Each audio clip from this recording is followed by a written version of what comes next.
Welcome back to another video. My name is Desmond Soon, and this is Josh Sproul, who is Canada's top leading CPA and business consultant. Josh is also the author of the book, 100 Myths of Entrepreneurship versus Chainsaw. And the video title here is, How Do You Get Your First Customer? We want to cover this topic because we get a lot of entrepreneurs that come in and they have this myth that you need to make money on your first transaction, or they don't know that there's actually many ways of making money in business. Now, Josh, you put that in your book here. Yeah. It's actually myth number 53, and you actually even had a quote here. You said, on average, loyal customers are worth 10x as much as their first purchase, right? So, let's talk a bit about that. How can entrepreneurs get over this thing of needing to make money on the first transaction? Are there other ways of making money? Can we look at clients in a different way? Yeah, I mean, we have to figure out why this is scary for people. Yep. Because it's rooted in our employee mindset. We're brought up as an employees, right? We're brought up to trade time for money, right? If you came home with a job and you told your friends and family, it's like, hey, I got a job, they're gonna start paying me in a month and I gotta work, I gotta start today. Everyone's going to think you're a little bit crazy, right? What? You're gonna work for free? And in reality, we have that that same perception about ourselves. Yep. Okay, where we have to understand business is different, right? Yep. Because in business, we're not trying to get paid for that first hour. Right. We're trying to get that 10 times as much value in the future, right? Or like lifetime value of a customer, right? LTV. That's right. Yep. We're trying to get the lifetime value of the customer, not the most we can get in the first hour with the customer, right? Right. Trying to create a win-win relationship over time. Yep. Okay. Now, it's very difficult, right? And some business owners, they tend to think of the unicorn rule, right? Where they think their business is a unique unicorn and somehow it's different, Yeah, right? they always come in, hey, Josh, you just don't understand. My business is different. My business is unique. I have literally sat with immigration consultants in back-to-back meetings, different immigration consultants. Yep. And I have one immigration consultant who I could not move him off of he needed $150 for his first consult. Right. He felt to do a free consult would devalue him. It would devalue his brand. It would devalue his profession. In fact, it would probably devalue his family name, and for generations. In his mind, he just could not move off of the fact that he needed $150, exactly $150, right? For an immigration process, that would probably be $5,000 to $10,000, right? Right. In reality, it was not that significant in the scheme of things, right?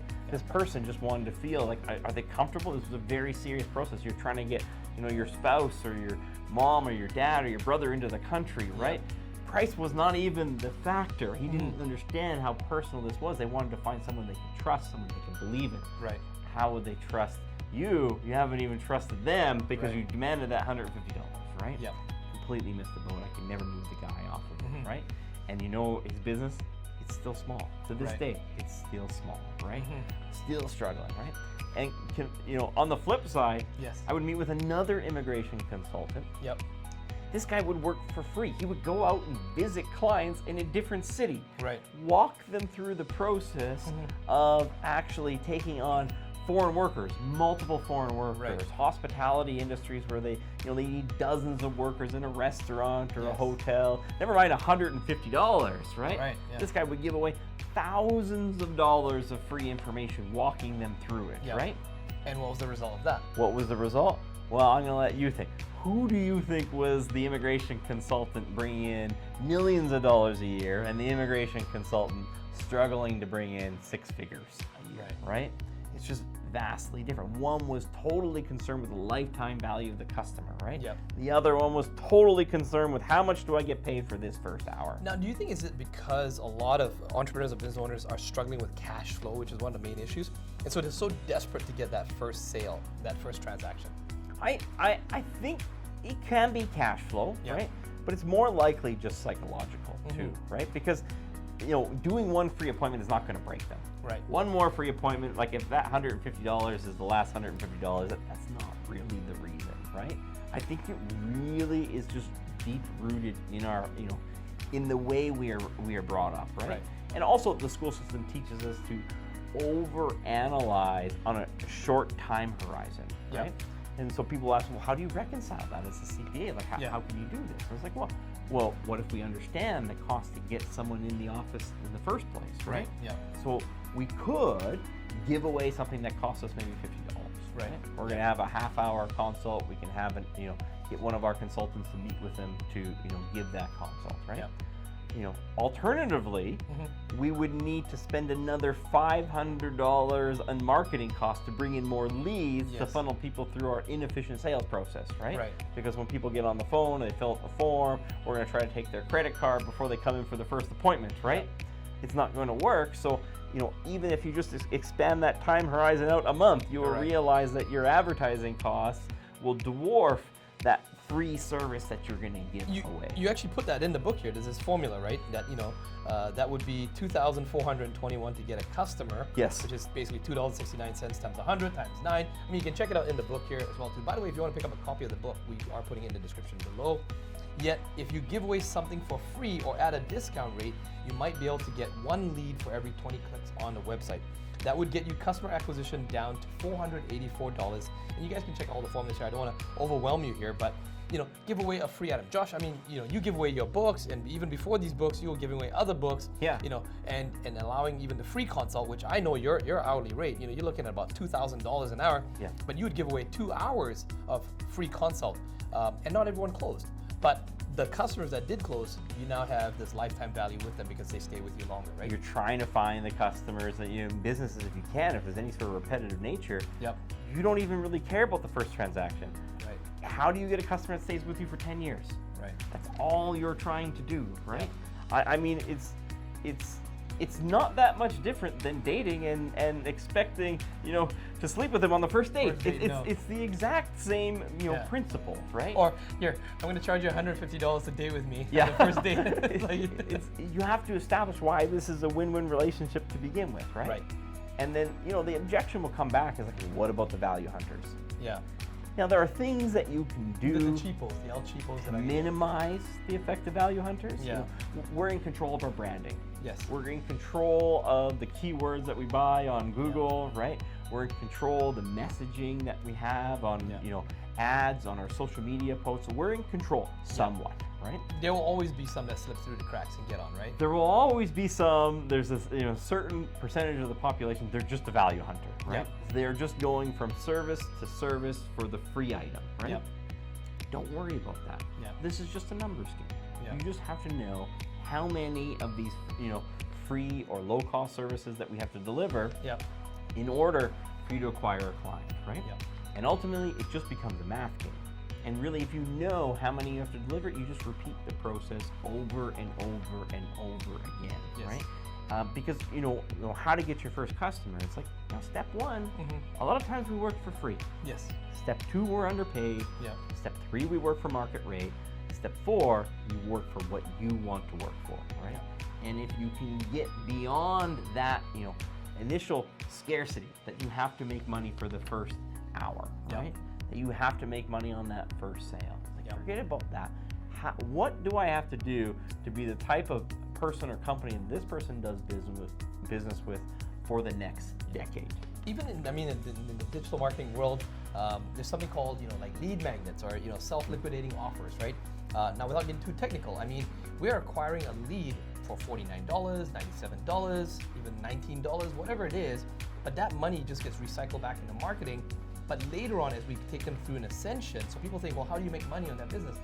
When you bring in, mass audience, you bring in thousands of people, eventually it's a numbers game. You will get people going through your ascension, and on the back end, you might have a $2,000 offer, a high ticket offer, a $10,000 offer.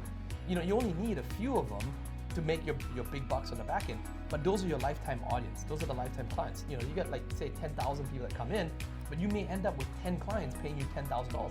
That's all you need. So, in the digital marketing world, it's very similar to this. It's not about really, yes, we get that first transaction, but we're not trying to make money off that first transaction. We're just trying to get them in the door, whether it's a lead magnet that's free, something we're giving away for free, or like Josh says, a discounted item. So something of really high value. If it's a $47, what we call SLO, self-liquidating offer, it might actually be valued at $500. And I've had clients say to me, Desmond, but this is $500 you're giving away for $50. I'm like, yes.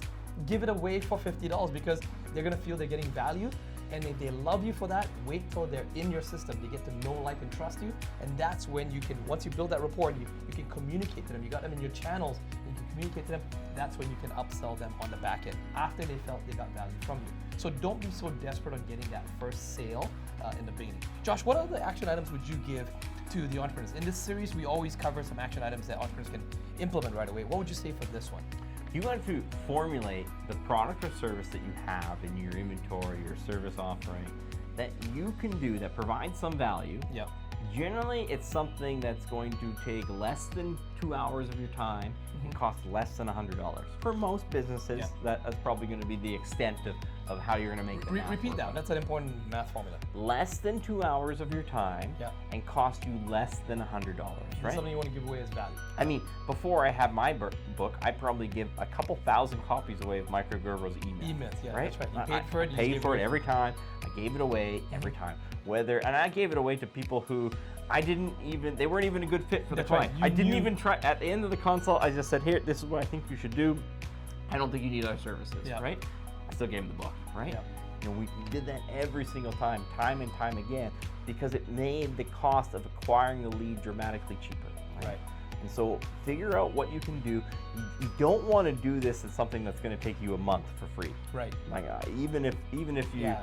you know, For the coaches out there or someone who's offering some sort of service, maybe landscaping or something, don't go and offer a whole month's worth of landscaping. Don't go offer a whole month of coaching. cut the lawn once. That's Yes, it. right? once, yeah. You know, for a cheaper discounted rate, right? Yeah. Not with all the other options and bells and whistles, right? Yeah. So figure out what's in your repertoire that you can give away that really this is not the thing that you're going to make the money off of anyways. Yeah. Like the initial consult. Yeah. You didn't make money off of initial consult. You only made money off of successful immigration cases, right? Correct, yeah. You know, what is in your repertoire? Figure out where we can price that, whether it's free or a discounted rate, that makes it what we call a no-brainer offer. And then you get that no-brainer offer in front of as many people as humanly possible, and the people who bite on the no-brainer offer then get a fairly priced service after that. Yep. And if you do that enough times, if you have the patience, Yep. that's what builds You a deliver value, you offer follow-ups, that's how you close them on the back end, and that lifetime value just increases. Focus on lifetime value. Don't focus on that initial transaction. Josh, thank you so much for answering those questions. If you have any other questions, comment below. We can expand on it. I always get Josh to answer those questions for you or myself. And if we find a question that's really valuable and useful for everyone else, we may actually feature you in a future video. Smash that subscribe button, give us a thumbs up, and we hope to see you in the next video.